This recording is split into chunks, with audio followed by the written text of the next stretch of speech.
Hello viewers, আসসালামু আলাইকুম। Welcome to our YouTube channel. Please subscribe our YouTube channel. সবাই কেমন আছো? আজকে আমি বানাবো 2 পদের ভর্তা। প্রথমে আমি তাওয়াটি বসিয়ে দেব, এরপর দিয়ে দেব সয়াবিন তেল। তেলটি গরম হয়ে আসলে আগে থেকে পরিষ্কার করে রাখা ফেউয়া শুটকি দিয়ে দেব। আমি চুলার আঁচটি লো রেখে শুটকিগুলো ভালোভাবে ভেজে নিব।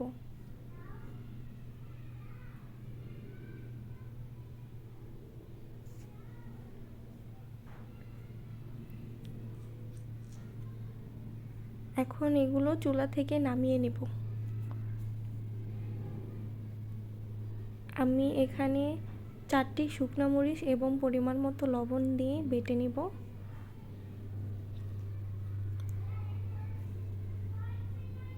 এবার ভেজে রাখা শুটকিগুলো ভেটে নেব।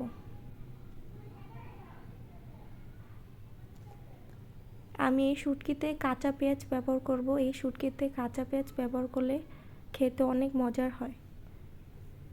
পেঁয়াজগুলো আমি আদা ভাঙা দিয়ে বেটে নেব।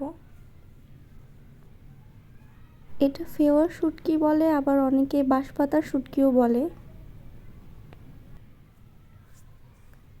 এরপর আমি কাঁঠালের বিচির ভর্তা বানাবো।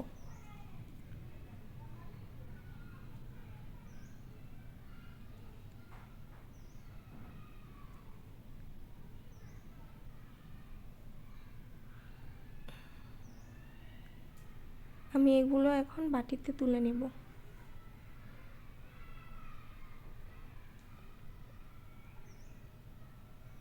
আমি আগেই কাঁঠালের বিচি সেদ্ধ করে নিয়েছিলাম।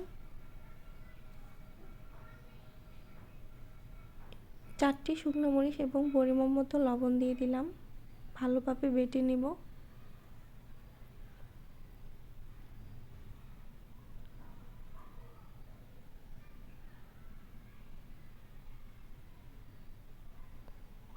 এবার দিয়ে দিলাম বিলাতি ধনিয়া পাতা। এবার সেদ্ধ করে রাখা কাঁঠালের বিচি দিয়ে দিব। আস্তে আস্তে করে বেটে নেব। আমি যখনই এই কাঁঠালের বিচির ভর্তা বানাইতে যাই তখনই আমার সাথে এমনটাই হয়। এখন আমি দিয়ে দিলাম পেঁয়াজ। কাঁঠালের বিচির ভর্তায় সবসময় আমি কাঁচা পেঁয়াজই ব্যবহার করি। পেঁয়াজগুলো আধা ছেঁচে নিব, তাহলে খেতে খুব মজার হয়। আমার ভর্তা বানানো শেষ। এরকম ভর্তা হলে অনেক ভাত খাওয়া যায়।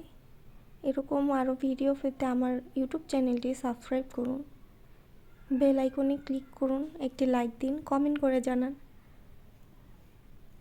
সবাই ভালো থাকবেন, সুস্থ থাকবেন। আল্লাহ হাফেজ।